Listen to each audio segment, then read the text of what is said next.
kejutan ini semuanya serba tiba-tiba. Dan firman Tuhan sudah mengatakan bahwa segala sesuatu akan digoncangkan. Tentang berakhirnya pandemi ini tidak ada seorang pun yang tahu. Kita tidak bisa memaksa Tuhan harus menghentikan sekarang juga. Tapi kita harus yakin, saudaraku, bahwa sebagaimana firman Tuhan katakan, bahwa Dia membuat segala sesuatu indah pada waktunya. Tuhan mau kita belajar percaya bahwa di tengah-tengah situasi yang sulit, Tuhan adalah Tuhan yang tetap pegang kendali atas kehidupan kita. Apapun keadaan yang terjadi, Tuhan Yesus ada bersama dengan kita. Tuhan yang pernah menolong kita di waktu yang lalu adalah Tuhan yang sama yang menolong kita di hari ini. Hasil akhir bukan di tangan corona. Hasil akhir tetap di tangan Yesus Kristus. Dialah Tuhan yang berdaulat. Dialah Tuhan yang tetap pegang kendali atas kehidupan kita. 2021, saya yakin akan menjadi tahun percepatan, di mana doa-doa kita akan dijawab 2 kali lipat dari sebelumnya. Mujizat akan terjadi 2 kali lipat dari sebelumnya. Pemulihan akan terjadi 2 kali lipat dari sebelumnya. Dan juga berkat-berkat akan mengalir 2 kali lipat dari sebelumnya. Year of Acceleration.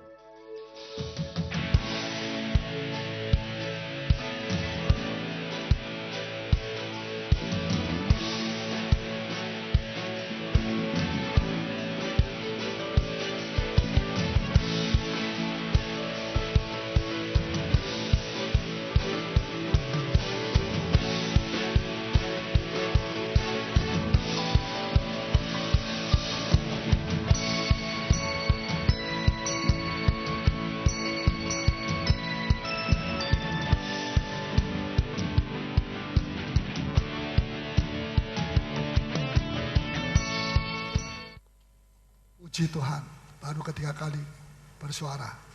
Apa saudara bersuka cita? Karena apa saudara bersuka cita?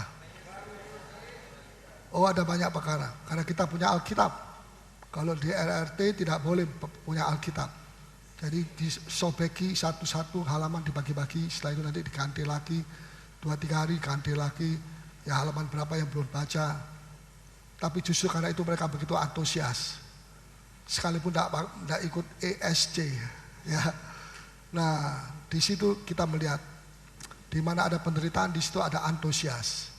Mau antusias? Berarti siap-siap mendapat penderitaan. Awas, catat sama mereka di sorga. Saya masih belum beranjak dari sini. Manusia lama, manusia baru. Banyak orang tidak mengerti mengapa sejak saya menjadi orang Kristen kok selalu ada ada pergumulan antara yang baik dan tidak, antara yang positif dan negatif di dalam hati saya, di dalam pikiran saya, di dalam imajinasi saya. Kenapa kok selalu ada pergulatan? Waktu saya belum mengenal Yesus tidak ada pergulatan. Saya mau berzina, mau selingkuh, mau minuman keras, mau mencopet, ya copetlah. Dan hati nurani saya tidak apa-apa, tidak mengatakan kamu berdosa, mencopet, berdosa, ini itu. Tapi ketika saya menjadi anak Tuhan, saya sudah dilahirkan baru, saya terima Yesus. Kok sekarang ada pergulatan? Siapa yang bisa menjawab? Kenapa? Kenapa sekarang menjadi anak Tuhan ada pergumulan? Kalau mau melakukan sesuatu yang jelek, hatinya berkata awas. Ya, dulu sebelum kenal Tuhan tidak ada awas. Ya, tapi sekarang ada. Apa sebabnya? Ada pergumulan, ada pergulatan. Apa sebabnya? Karena sejak kita terima Yesus, manusia baru kita itu dilahirkan kembali. Ya, ini mesti mati, tetapi dalam proses menuju kepada kematian. Padahal kenyataannya banyak orang Kristen manusia lamanya masih belum mati. Ya, tetapi ada manusia baru juga karena terima Yesus. Maka 2 manusia ini yang ada di dalam satu orang itu selalu bergumul. Katakan ini negatif, ini positif. Kita melakukan positif, negatif bilang jangan. Kita lakukan yang negatif, manusia lama menangis. Ya, sedih, mengapa saya harus melakukan dosa itu lagi dan sebagainya. Jadi saudara, mau pilih yang mana? Manusia, tidak usah ada manusia baru, aman-aman. Ya, nanti tidak amannya ketika mati masuk neraka, itu yang tidak aman selama-lamanya. Ya. Tetapi sejak dia hidup di atas muka bumi aman. Sebab tidak ada manusia baru, mati, manusia barunya mati. Yang ada adalah manusia lama yang dilahirkan di dalam dosa. Saudara, pilih yang mana? Pilih sesudah terima Yesus atau belum terima Yesus? Sudah terima Yesus. Kenapa? Walaupun ada pergumulan, tapi ini pengontrol. Apalagi kalau Roh Kudus datang kepada manusia baru ini, dan manusia baru itu mengontrol manusia lama. Tapi kalau manusia baru yang mati atau lemah, maka manusia lama yang mengontrol saudara, bukan manusia yang baru. Bisa nangkap?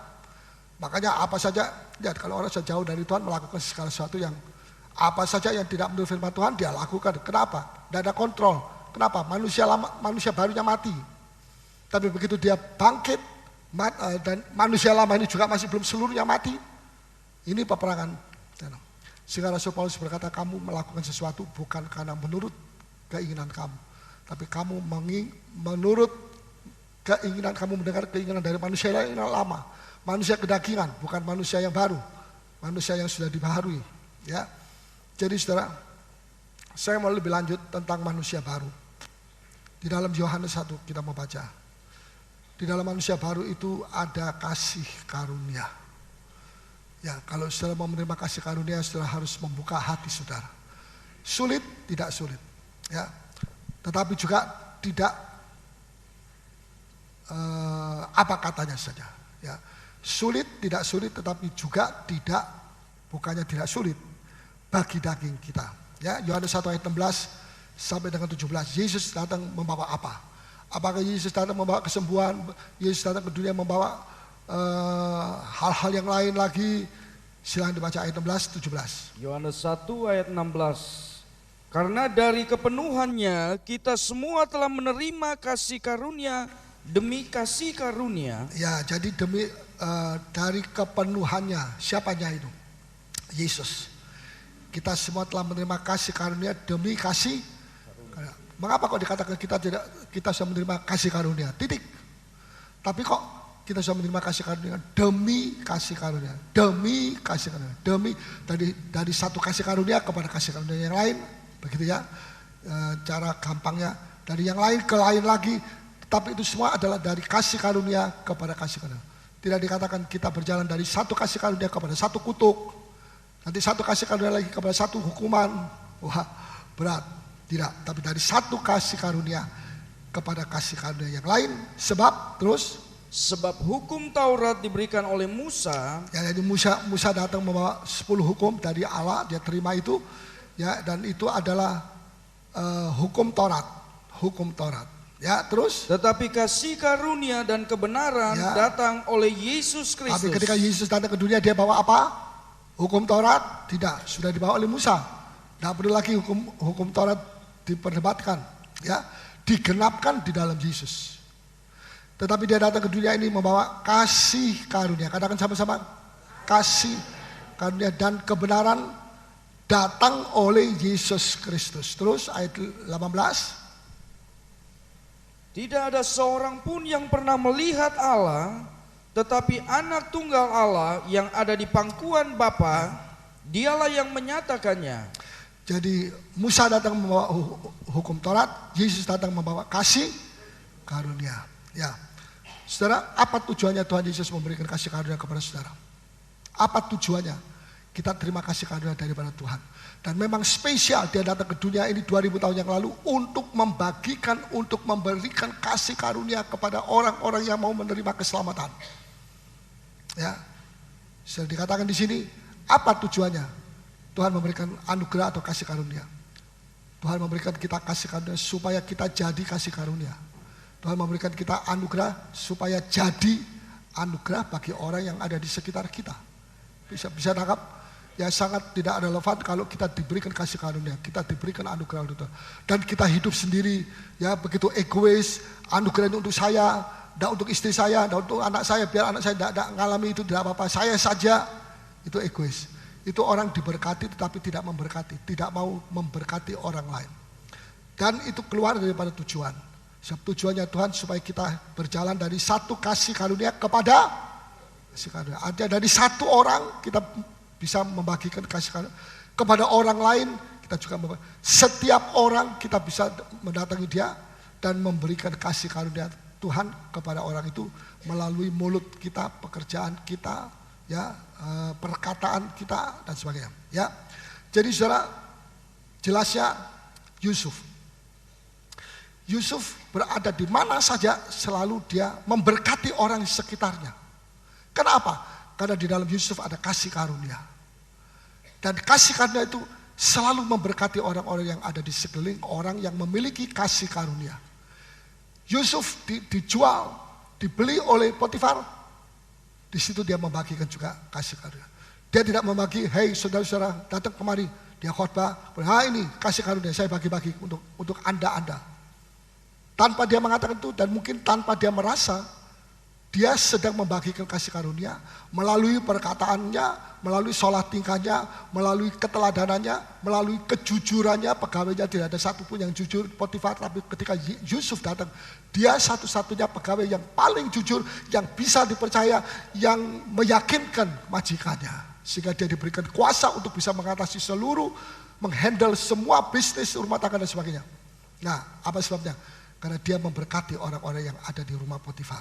Dia memberkati juga keluarga kita. Saudara-saudara, kita juga harus memberkati keluarga kita. Amin. Ya, kita harus, kalau kita sungguh-sungguh mengatakan ada kasih karunia di dalam saya.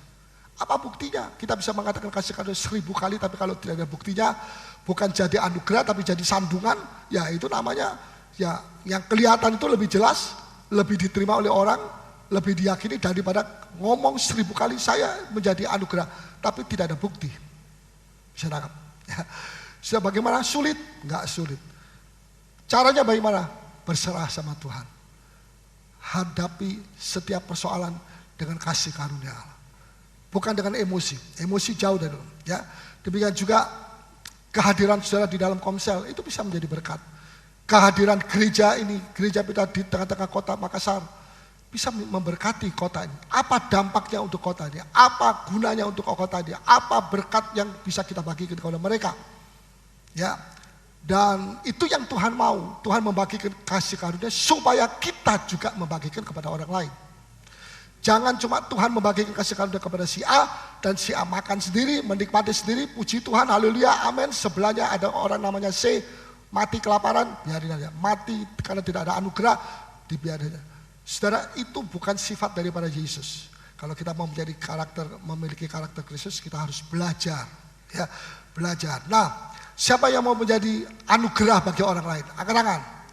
Mari kita bacakan di sini Efesus, ya, pasal yang ke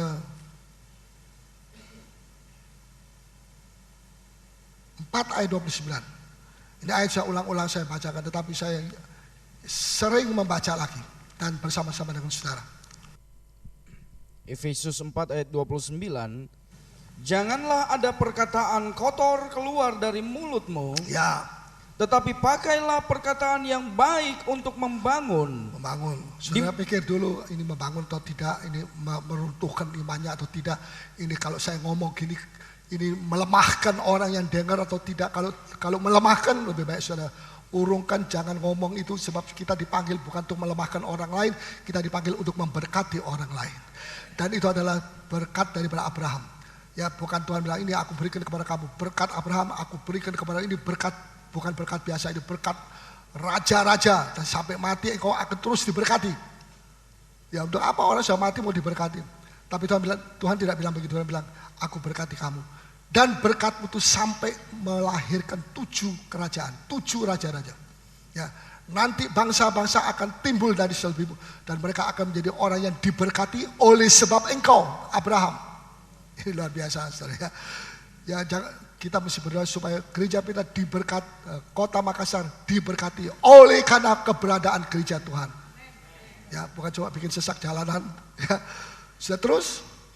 Di mana perlu supaya mereka yang mendengarnya, ya, beroleh kasih karunia. Bukan beroleh kutuk, bukan beroleh hukuman, tapi beroleh kasih.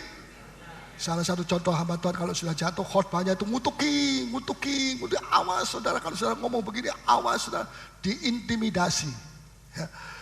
Tapi kalau seorang hamba Tuhan sudah bertobat, walaupun dia mengalami dosa jatuh, dia sudah berkhotbah, dia sudah bertobat. Kalau dia berkhotbah, dia tidak mengutuki orang, tidak mengintimidasi orang. Ya, tetapi dia tahu bahwa ini semua oleh sebab kasih karunia Tuhan, pengampunan yang dia terima. Gak perlu dia mesti membela diri, justru membela diri tandanya ini hamba Tuhan masih belum beres. Ada masalah di dalam dia. Sebab kalau masalah itu tidak dibersihkan, maka itu selalu mengganggu. Apapun yang kita lakukan, apapun yang kita omong, apapun yang kita katakan, selalu ada pembelaan diri. Ego kita tidak mau direndahkan, apalagi diikat sama tampar begitu ya. Ya, tetapi kita mesti mengerti saudara ya, bahwa yang membela kita adalah Tuhan Yesus Kristus. Advokat kita, pengacara kita, pembela kita adalah Yesus Kristus. Ngapain kalau Yesus sudah menjadi advokat kita, kita mau cari advokat yang lain, bayar lagi, mahal lagi, berapa puluh juta lagi, berapa ratus juta. Yesus gratis, bukan karena gratisnya, tapi karena pembelaan Tuhan adalah pembelaan yang luar biasa. Tidak ada satu advokat di dunia ini yang bisa membela saudara seperti Yesus membela saudara dan membela saya. Amin. Nah, ini satu hal yang kita mesti mengerti. Mengapa seringkali kasih karunia Tuhan yang Tuhan berikan kepada kita itu tidak bertumbuh, tidak bertambah? Karena kita rangkum untuk diri kita sendiri. Kita tidak berbuat apa-apa untuk Tuhan. Kita tidak mau melayani Tuhan. Ditanya sudah berapa tahun ikut Tuhan? Sudah 20 tahun melayani apa? Tidak melayani apa-apa. Jadi bagaimana?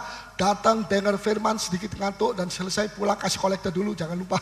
Terus pulang. Itu saja. Ya, rutin. Ya, berapa tahun? Dari kecil. Bagaimana bisa bertumbuh? Saudara ya. Kasih karunia Allah itu mesti kita gunakan. Ya. Nah, ada satu impartasi. Masih kenal Elisa? Elisa itu gurunya siapa? Elia. Waktu Elia mau naik ke surga, Elisa ikut terus. Betul? Dari satu kota ke kota yang dari Yeriko, saya lupa dari mana saja, ada 3 atau 4 kota, sebab di dalam 4 kota itu ada sekolah Alkitabnya Elia, 4 sekolah. Jadi sepertinya dia itu mau pamit, sebentar lagi dia akan diangkat oleh Tuhan. Dan murid-murid itu kalau kita baca di dalam firman Tuhan, mereka semua berdiri dari jauh sambil menganga, mulutnya, matanya, telinganya semua menganga, hidungnya juga menganga. Ya. Mereka takut, ya. Tapi mereka heran lihat Elisa, murid yang satu ini kok nggak takut jalan.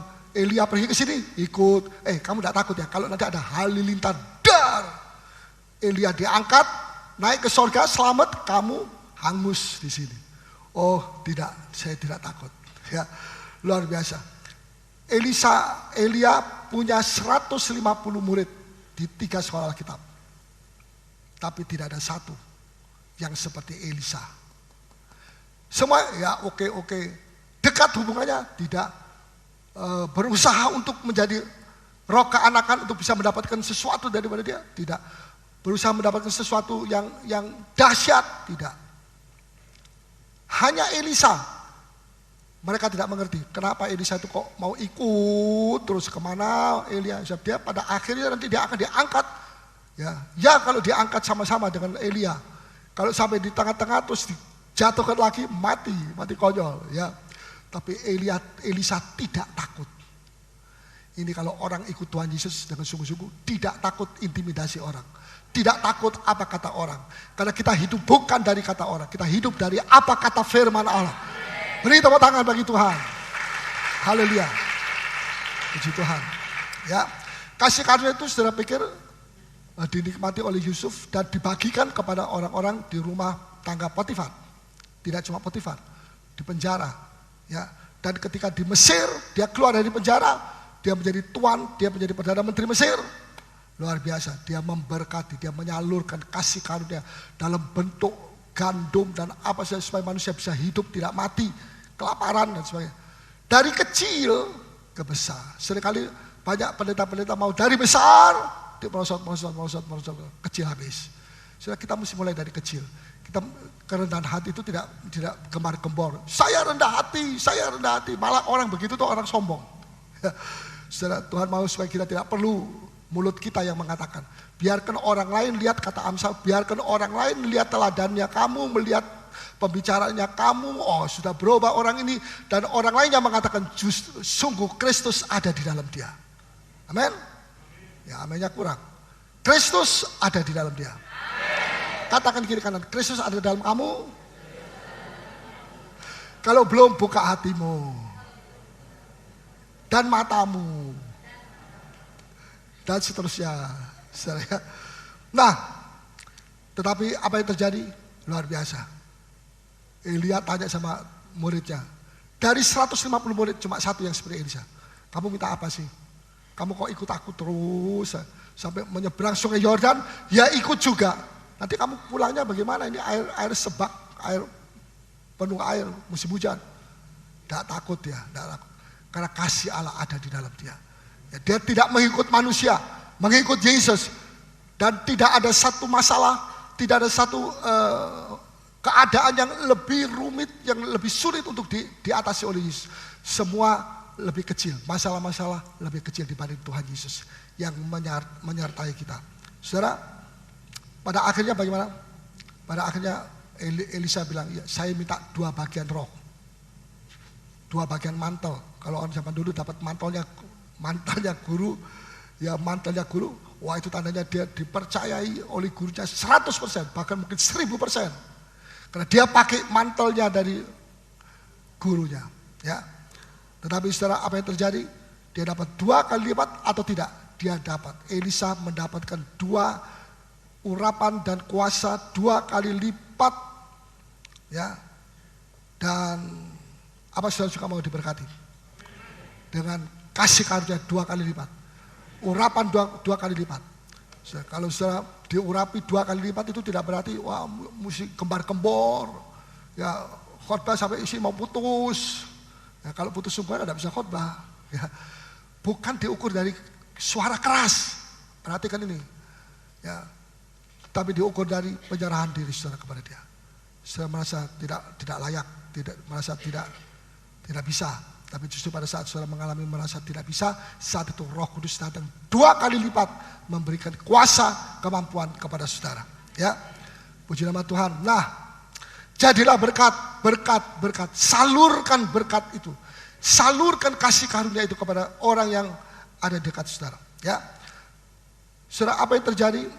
Kasih karunia itu tidak mati. Elia boleh kembali ke surga, kasih karunia-Nya tetap berjalan, tetap beroperasi.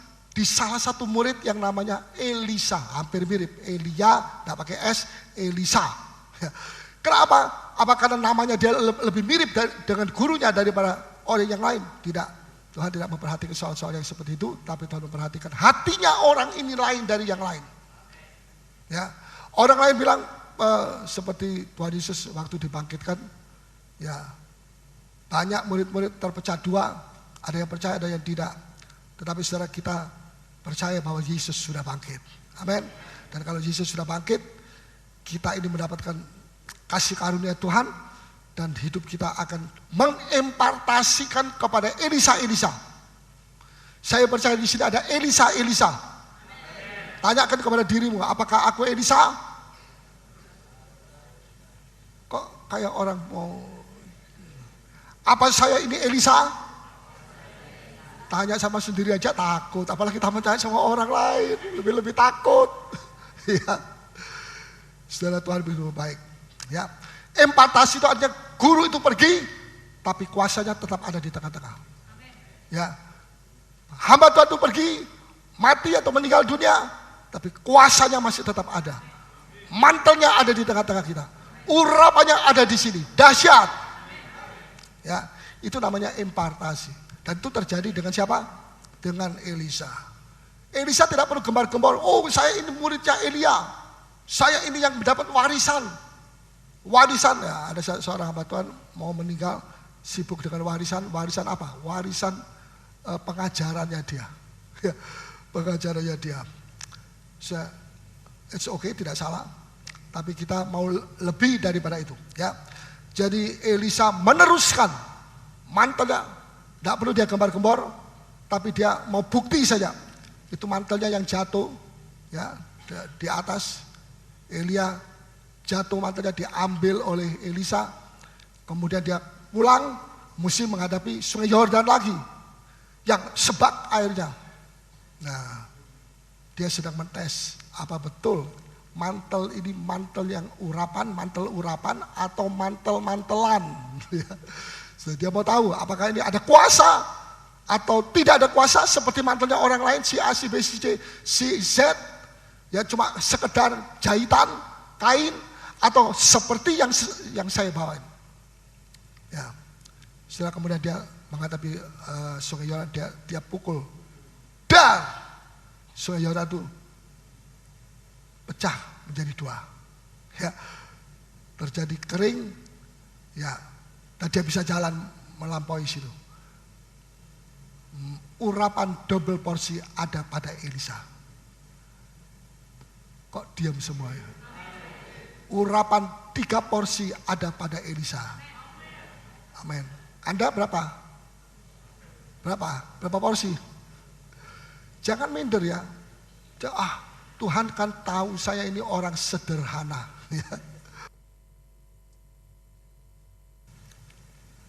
Mau saudara mendapatkan impartasi? Mau? Mesti perhatikan sungguh-sungguh apa yang dia ucapkan oleh firman Tuhan. Nah, saya punya kesaksian. Mungkin saya pernah saksikan ini, tapi persis tepat dengan masalah ini. Tahun 53 pendeta Osborne masih hidup, sekarang masih hidup. Osborne datang ke Jakarta, Surabaya, Ambon, 3 kota.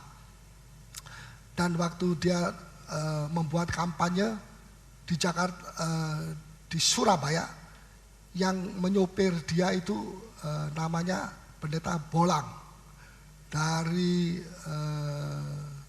mana? Dari Jakarta. Ya.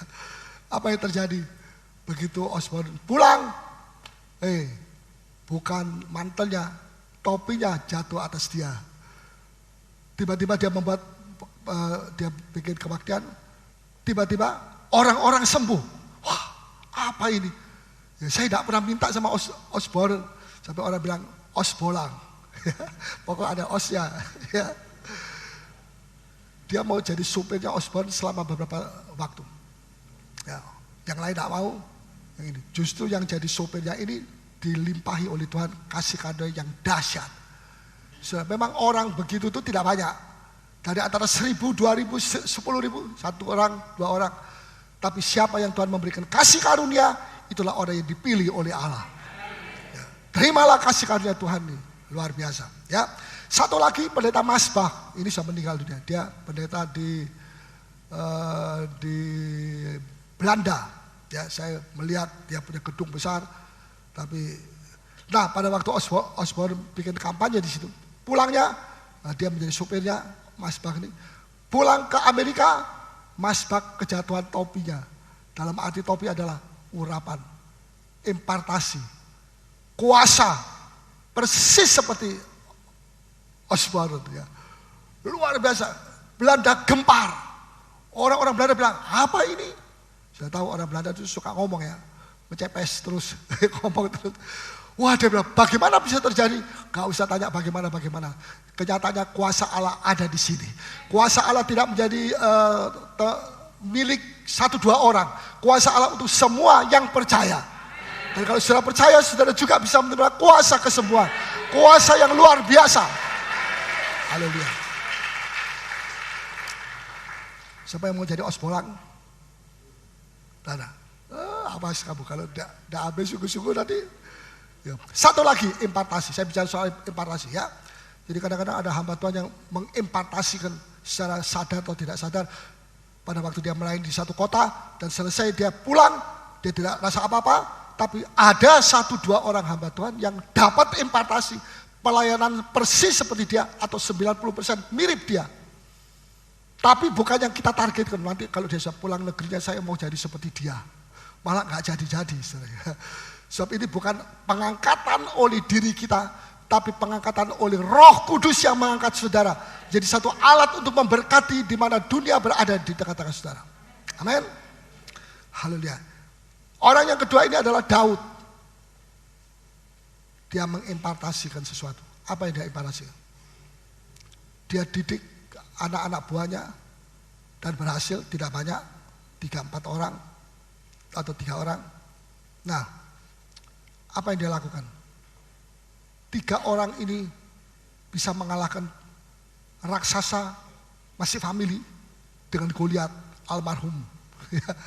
Sudah mati Goliatnya, tapi ini masih familinya dia. Ya. Ini masih saudara sepupu 2 kali, yang itu sepupu 3,5 kali. Pokoknya masih ada bau-bau Goliat begitu ya. Dan 3 orang di depan Tuhan, satu menghadapi satu Goliat, satu menghadapi satu. Saya kasih Goliat dengan tanda kutip. Dan yang ketiga, semua Goliat dihancurkan oleh 3 orang. Di mana Daud tidak tidur-tiduran, malas-malasan, tidak. Dia justru yang mengimpartasikan kuasa pada waktu dia mengalahkan Goliat yang pertama kali. Masih ingat? Masih ingat atau tidak? Nah, Daud tidak tunggu sampai dia mati baru dia impartasi. Tidak. Daud tidak tunggu kalau sudah mau mati baru dilatih 3 orang muridnya itu. Tentara yang hebat. Tidak. Dia melatih pada waktu dia masih hidup. Dan ketika dia pergi meninggal dunia, ya itu jangan saya pikir, wah ini Paulus ini dia mau mati rupanya, kok ngomong. Tidak juga. Itu semua ada dalam tangan daripada Tuhan. Tapi saya mau tunjukkan kepada saudara, kalau gereja mau berkembang, maka tidak bisa semua Paulus ini dia. Kalau tidak ada Paulus tidak datang dan sebagainya, jangan. Hilangkan itu semua ya. Kalau saudara mau berkembang, maka tidak cuma Paulus saja yang punya kuasa untuk mengusir Goliat-Goliat, tetapi anak buah yang ada di sini. Seluruh saudara-saudara yang ada di sini, yang membuka hati, akan dicurahi juga kasih karunia Allah untuk mengalahkan Goliat-Goliat. 1 Tawarikh 20, mari kita baca. 1 Tawarikh 20 ayat yang ke-4 sampai dengan 8.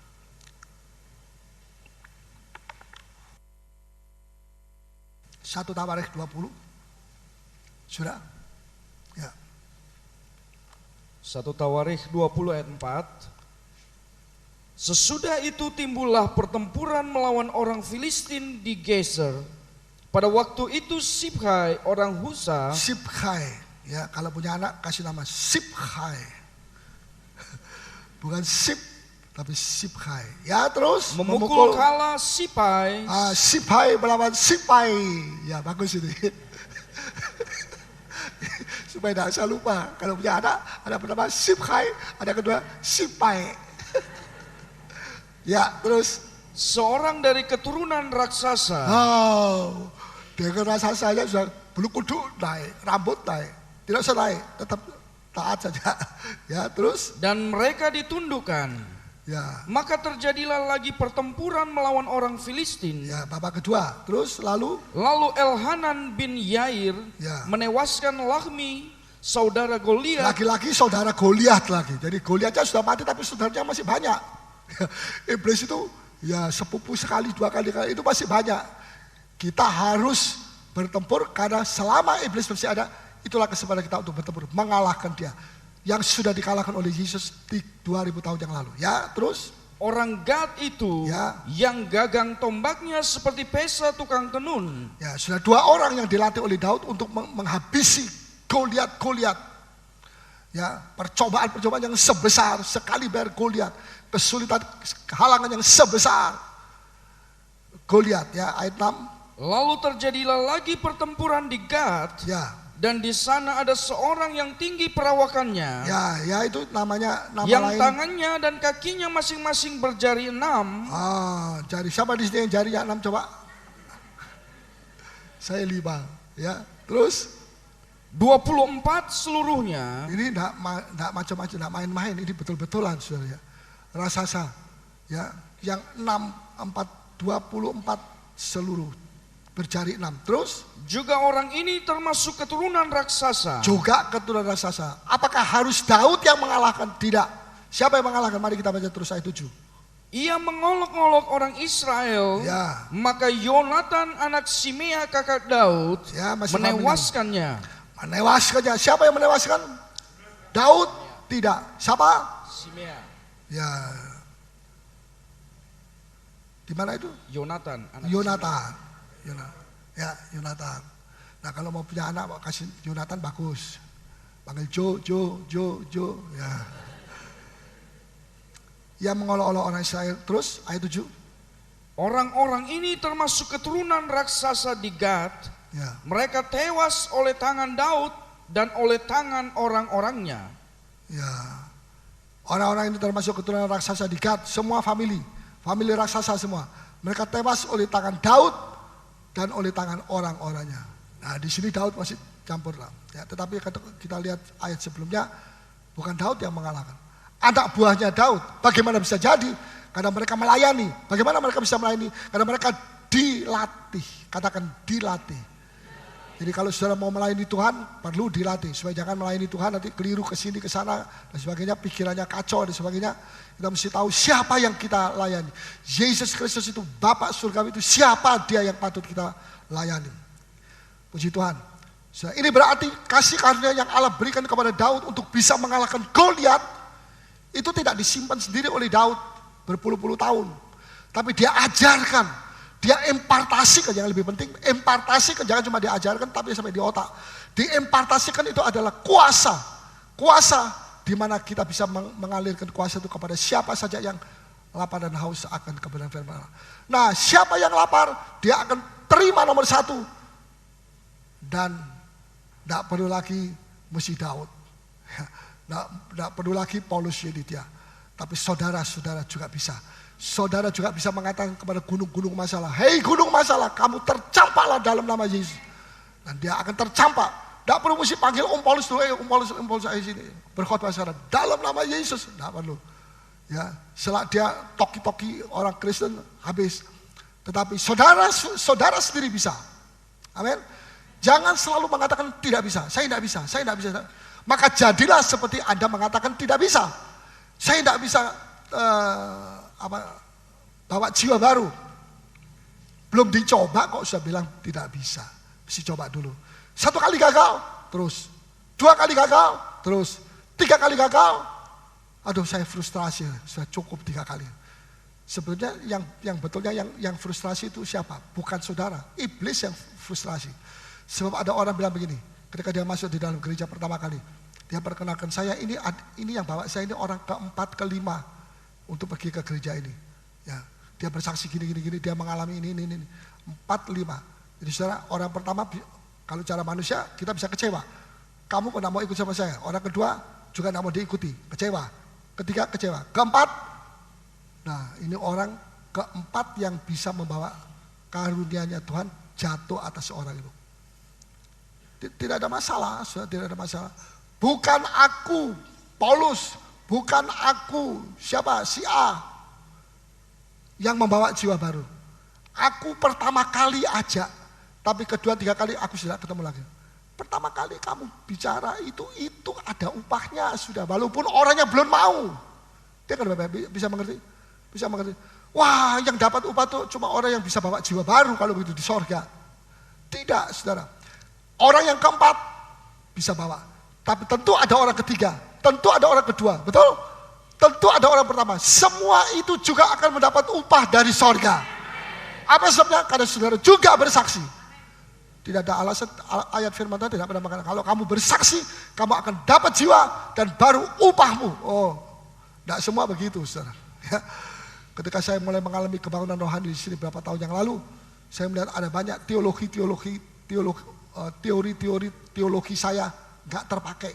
Saya pikir ini kalau begini mesti begitu, kalau itu begini mesti begitu. Ternyata begitu, begini, begitu. Tidak seperti semestinya. Karena apa? Allah itu tidak bisa dikontrol dengan otak kita.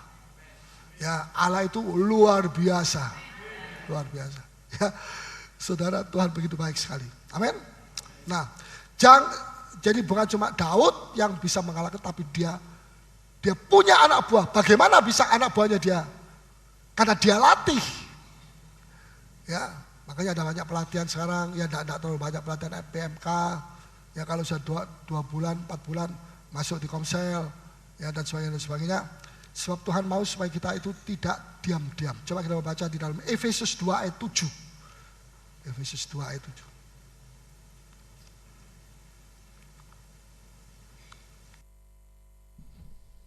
Efesus 2 ayat yang ke-7. Supaya pada masa yang akan datang, Ia menunjukkan kepada kita kekayaan kasih karunia-Nya yang melimpah-limpah sesuai dengan kebaikannya terhadap kita dalam Kristus Yesus. Ayat 8.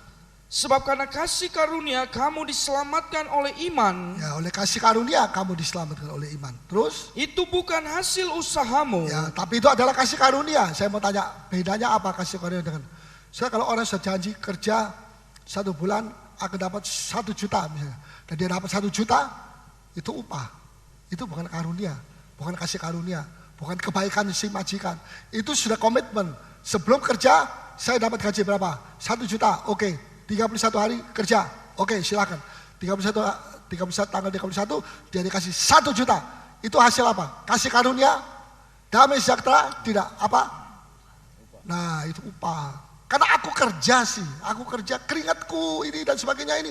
Pantas aku dapat uang, dapat gaji. Orang yang males, itu biar dia makan angin saja, mungkin dia sudah. Nah, Alkitab tidak mengajar kita mesti menjadi orang yang malas. Terus baca silakan. Tetapi pemberian Allah. Ya, pemberian cuma-cuma berapa harganya? Tidak ada. Ya, terus? Itu bukan hasil pekerjaanmu. Ya. Jangan ada orang yang memegahkan diri. Ya, itu bukan hasil pekerjaanmu. Ini jelas sekali. Tidak perlu kita banggakan. Oh, ini saudara, kalau bukan saya yang bawa dia sudah mati, masuk neraka. Ya, betul. Ya. Terus ayat berapa sekarang? 10. Jadi tadi dikatakan dalam ayat yang ke-8 sebab oleh kasih karunia. Amin. Oleh kasih sama-sama 1 2 3. Kamu diselamatkan oleh iman. Ya. Itu bukan hasil usahamu, betul? Betul? Bukan hasil usahamu. Hasil usaha Roh Kudus, bukan hasil usahamu dan aku. Terus? Karena kita ini buatan Allah, diciptakan dalam Kristus Yesus ya, untuk melakukan pekerjaan baik yang dipersiapkan Allah sebelumnya. Ia mau supaya kita hidup di dalamnya. Ya. Ayat 10 saya ulangi. Karena kita ini buatan siapa? Jepang. Tidak. Jepang bisa rusak, tapi ini tidak. Buatan Allah. Ya, di sini siapa yang buatan Afrika? Coba angkat tangan. Ya. Karena kita ini buatan Allah, diciptakan di dalam Kristus. Jadi saudara mesti terima Yesus lebih dulu atau sesudah terima Yesus baru diciptakan manusia baru. Sebelum kita terima Yesus, sampai pada saat kita terima Yesus, kita itu diciptakan menjadi manusia baru. Ya, untuk melakukan pekerjaan baik. Saudara ada untuk melakukan pekerjaan baik. Amin. Amin. Saudara ada untuk menganggur-nganggur. Amin. Saudara ada untuk melakukan pekerjaan Tuhan. Apa pekerjaan Tuhan? Bersaksi. Bawa jiwa-jiwa. Ya, mungkin ada di rumah saudara ada orang yang kalau malam ini dia mati masuk neraka, tidak pernah kenal Yesus, tidak pernah ketemu siapa Yesus itu, tidak pernah ada orang memberitahu kepada dia, tidak ada orang yang berani mengajari dia siapa Yesus itu. Nah, ini kita diminta untuk pertanggung jawab kita. Ya, sebab Tuhan sudah melakukan itu karena kita ini buatan Allah diciptakan dalam Kristus Yesus. Jadi ini tidak bisa, kita jangan ngomong soal buatan Allah kalau kita belum ada di dalam Kristus. Ini hanya orang-orang yang sudah percaya Yesus. Ya, terus dikatakan diciptakan dalam Kristus Yesus untuk melakukan pekerjaan baik. Ya. Oh, saya sudah terima Yesus, saya sudah dibaptis, sudah cukup, tidak perlu apa-apa lagi. Saudara perlu untuk melakukan pekerjaan yang baik yang dipersiapkan Allah. Karena akan dipersiapkan Allah. Sebelumnya Dia mau supaya kita hidup di dalam pekerjaan Allah itu. Ya, jadi Tuhan sedih kalau melihat ada anak Tuhan sudah dibaptis, sudah penuh Roh Kudus, sudah jadi manusia baru. Ya, lantas males-malesan, beberapa tahun cuma masuk keluar gereja dan tidak berbuat sesuatu untuk Tuhan. Ya, dengan tenaga saudara, dengan waktu saudara, saya tahu waktu saudara adalah mahal, tetapi waktu itu yang ciptakan siapa? Tuhan Allah, betul? Jadi kalau kita bilang, aduh Tuhan saya tidak ada waktu untuk engkau, lucu apa tidak? Nggak lucu ini. Ya. Engkau itu siapa? Tuhan. Siapa Tuhan itu yang menciptakan waktu untuk kita? Ya. Dan kita bilang, oh Tuhan saya tidak ada waktu. Loh, ini ngomong sama siapa ini? Kalau dia ngomong kepada orang yang tidak menciptakan waktu, oke. Tapi kalau dia ngomong dengan Allah pribadi yang menciptakan waktu, yang justru diberikan kepada kita untuk kita menikmati dan bekerja, maka itu yang saya katakan tidak lucu. Tuhan menangis, Tuhan sedih. Kenapa ini anakku, aku berikan waktu kepada dia. Tetapi dia bilang tidak ada waktu kepada aku yang menciptakan waktu. Wah, putar-putar terus begini saya. Nah, ketahuilah, jangan hati-hati kalau ngomong. Sebab walaupun saya tidak mengatakan, ya Yesus dengarkan saya mau ngomong sekarang sama kamu. Tapi ngomong biasa di dalam kamar, terkunci, tidak ada orang dengar, tetapi Tuhan dengar, Roh Suci yang dalam saudara dengar. Dan kalau yang didengar negatif terus, lama-lama Roh Suci jadi duka cita, lama-lama hilang, pergi seperti burung merpati, nggak kembali lagi sampai mati. Bukan Roh Suci yang bisa mati, kita ini. Ya, saudara perhatikan, kita mesti sungguh-sungguh. Kemarin pada waktu saya berdoa, saya kagum. Kenapa kok saya ini hidup di zaman akhir sekarang? Sebelum Adam itu ada triliunan tahun cahaya atau tahun apa. Ya, itu Allah belum menciptakan. Setelah dia ciptakan dalam tempo 6 hari dan mulailah Adam dan Hawa. 2000 tahun kemudian Abraham dan Ishak. Ya, 2000 tahun kemudian Yesus datang disalib. 2000. Dan sekarang kita sudah masuk 2008. Lah, ini ada orang bilang, mana Tuhan Yesus katanya mau datang? Kok datang? Apa dia tidur? Oh tidak, Anda yang suka tidur. Dia tidak pernah tidur. Saudara ya. Mari kita berlomba-lomba. Mari kita berlomba-lomba. Mau berlomba? Kasih tepuk tangan begini. High five. 5 kali. 1, 2, 3. Ya. Ini mesti diimpartasikan. Puji Tuhan. Rasa apa? Nyeng. Ya, Tuhan baik. Yang saya kagum tuh begini. Kalau ayat 10, saya ulangi lagi. Karena kita ini buatan Allah, diciptakan dalam Kristus Yesus untuk melakukan suatu pekerjaan baik yang dipersiapkan. Katakan sama-sama, yang dipersiapkan Allah sebelum. Siapa yang mempersiapkan? Tuhan, saya bilang saya seperti tidak layak. Saya sudah 40 tahun melayani Tuhan di sini, kurang lebih 40 tahun. Dan saya sudah melihat, kalau saya review, saya lihat kembali. Oh, sungguh luar biasa.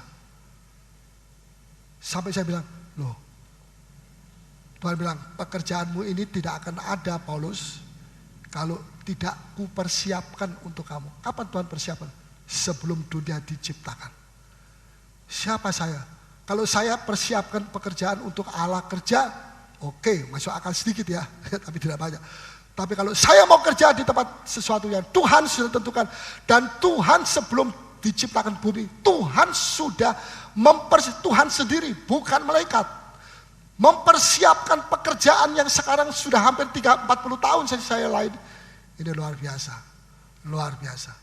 Mestinya yang mempersiapkan lebih kecil dari yang yang dipersiapkan lebih kecil daripada yang mempersiapkan. Tapi apapun, bagaimanapun, kasih karunia Tuhan luar biasa. Amin. Beri tepuk tangan bagi dia. Haleluya. Saya tambah 1. Esther.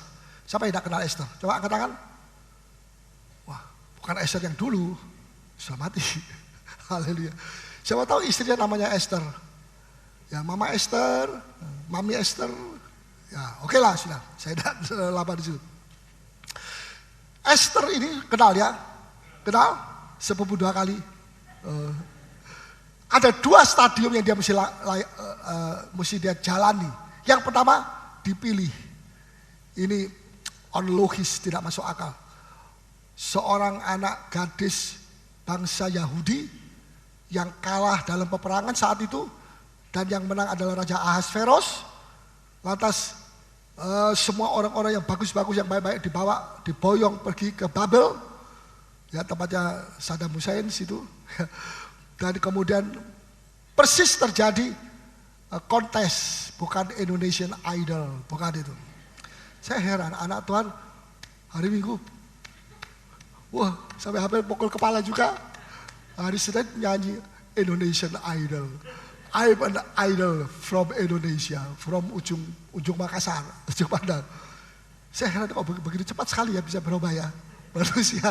Tapi saya percaya di sini tidak ada yang berubah. Amin. Kecuali manusia lama saudara harus dirubah.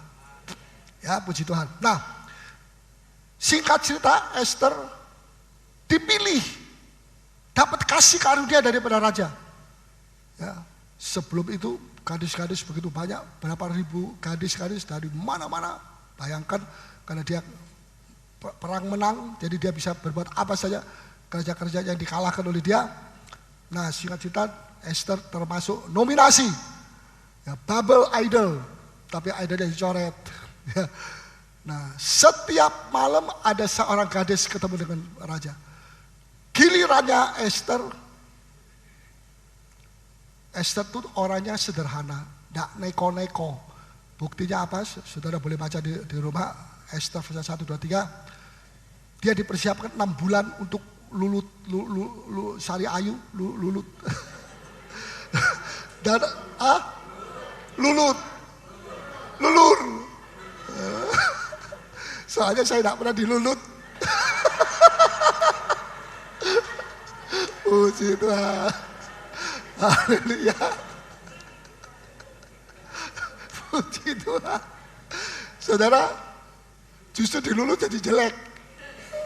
Maafkan loh ya. Tetapi saya percaya dilulur atau tidak, hatinya yang harus baik di mata Tuhan. Amin. Ya. Nah, dia terpilih, tapi harus dirahasiakan orang Yahudi. Dia tidak tahu, disebut tidak tahu dari bangsa apa. Ya, waktu itu kacau begitu. Ya. Dan memang tidak ketahuan.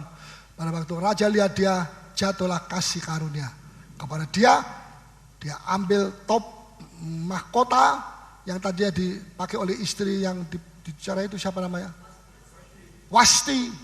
Ya, dia kenakan pada Esther. Wah, luar biasa.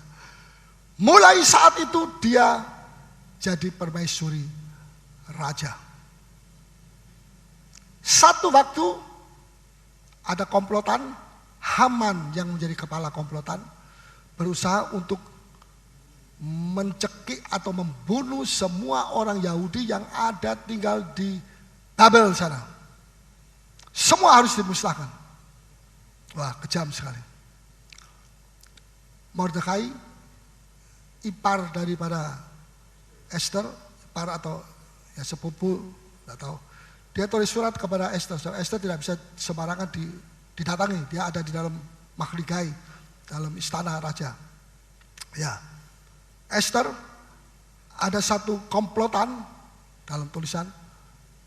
Pada tanggal sekian, bulan sekian, semua orang Yahudi akan dikikis habis, mati semua. Coba kamu sana menghadap raja. Kalau siapa tahu, kalau kamu diterima, puji Tuhan. Kalau tidak, ya apes-apesan dia bilang. Apes itu artinya apa? Siap. Esther bilang setengah egois. Nggak mungkin kamu usul saya masuk menuju ke raja, menghadap raja.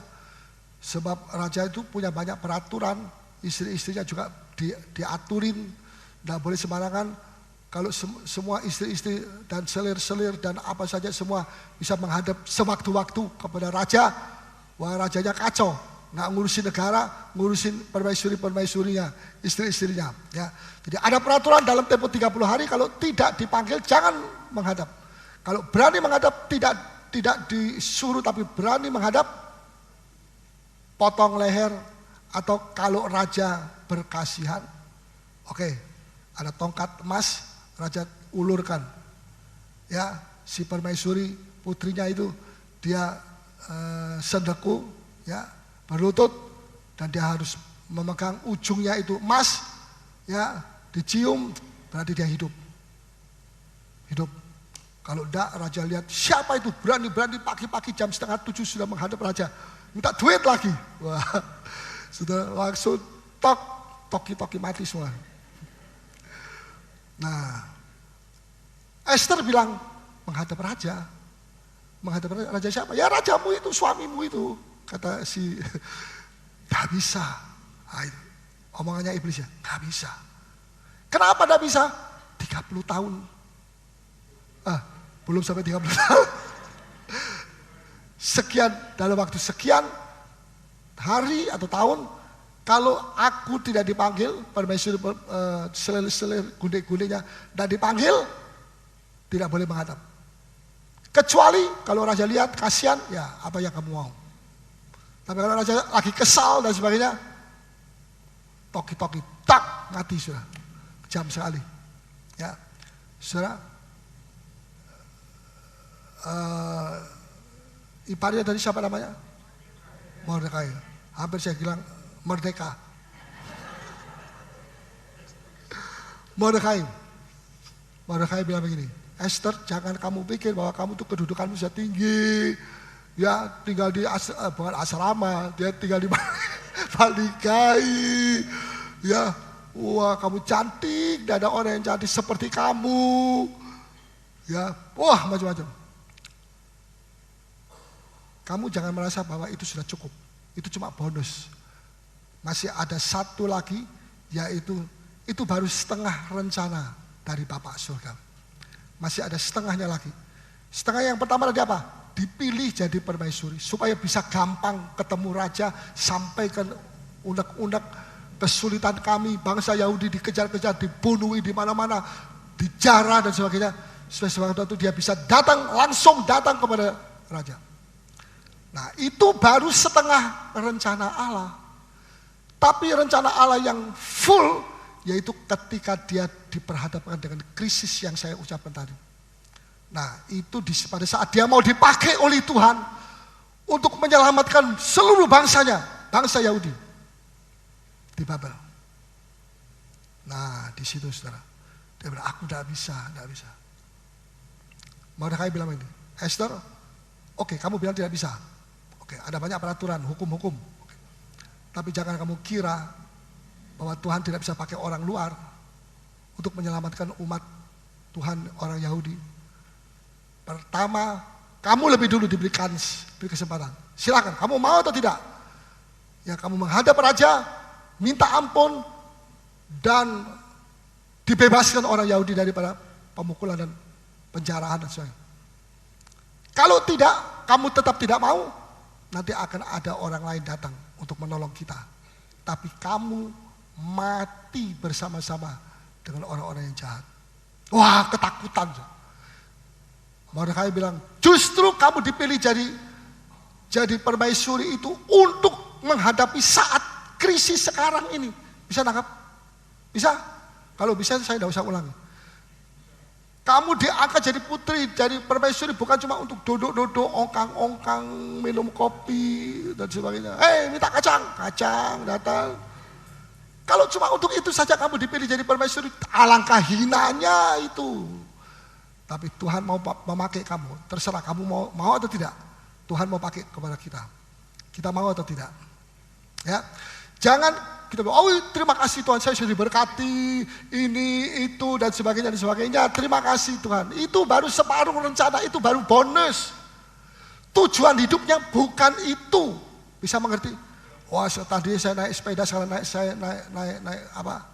sepeda motor. Puji Tuhan. Tapi itu bonus, bukan tujuan. Masa saudara Yesus mati di salib tujuannya apa? Supaya saudara selamat dan naik sepeda. Di surga tidak ada sepeda. Ya, Esther dia mau gugahkan. Mordekai ini bayangkan roh suci. Kalau kamu takut, ya orang kalau saya ketakutan rasa tidak aman, bersembunyi, nggak mau muncul, takut ini, takut itu, khawatir ini itu, nanti tetap ada orang lain dipakai Tuhan. Kalau Paulus ini dia tidak mau dipakai Tuhan, ada Paulus yang lain akan dipakai oleh Tuhan. Dan Paulus ini dia dijauhkan Tuhan kiranya dia masuk neraka, lantai 6. Waduh Tuhan. Saudara mau dipakai Tuhan. Nggak perlu saya mesti apa ya itu namanya, ngocah itu apa namanya. Di sini pakar-pakar bahasa. Nggak perlu dirayu, ayo. Saudara harus bangkit sebab Allah sudah bangkit pada hari terakhir. Saya kagum mengapa Paulus ini dia ditaruh di penghujungnya 2000, tahun 2000. Padahal untuk menunggu ini begitu lama, 6.000 tahun, luar biasa. Tetapi Tuhan itu begitu baik, saudara ya. Tujuan hidup Esther bukan untuk dijadikan permaisuri, stop, titik, sampai di situ. Tujuan hidup, itu bonus. Tujuan hidup adalah pada saat krisis, dia dipakai oleh Tuhan untuk membebaskan orang Yahudi dari hukuman daripada Raja Ahasverus. Itu tujuan hidupnya, dia tercapai sekarang. Kalau dia tidak mau, padahal Tuhan sudah membawa dia sampai kepada titik itu. Wah, bahaya sekali. Saudara, oleh sebab itu, mari kita mau sungguh-sungguh. Kita boleh diberkati oleh Tuhan, silakan. Tahun ini saya doakan supaya semua diberkati oleh Tuhan. Businessman diberkati oleh Tuhan. Ibu-ibu diberkati oleh Tuhan. Ya, kalau udah ada ikan, 2 ekor ikan aja cukup untuk 5.000 orang. Amin. Bapak yang ngomong amin, bisa ibu. Tapi jangan bersenang-senang atas bonus saja. Saudara harus melayani itu Tuhan, karena itu pekerjaan sudah disiapkan, dipersiapkan oleh siapa? Yesus. Aduh Tuhan, masa di sorga itu udah ada jongos-jongos atau apa yang kalau di perkawinan melayani. Kok mesti engkau yang mempersiapkan waktu pekerjaan untuk Paulus? Jadi saya merasa begitu hina diri saya bahwa pekerjaan saya itu dipersiapkan oleh Allah Bapa kita di sorga, termasuk saudara sekalian. Makanya tidak ada alasan kita maju mundur ya. Orang maju mundur itu kasihan, kita mesti doakan. Apa yang dia cari di gereja itu? Tapi inilah waktunya sekarang. Tuhan mau beracara dengan kita sekalian. Siapa yang mau dipakai oleh Tuhan? Angkat tangan. Saudara mau dipakai Tuhan semua? Makin sukar tugas itu, makin besar kasih karunia yang Allah berikan kepada kita. Makin banyak tantangan, makin besar, makin seru. Kasih karunia Allah luar biasa. Mari kita pakai berdiri semakin dalam.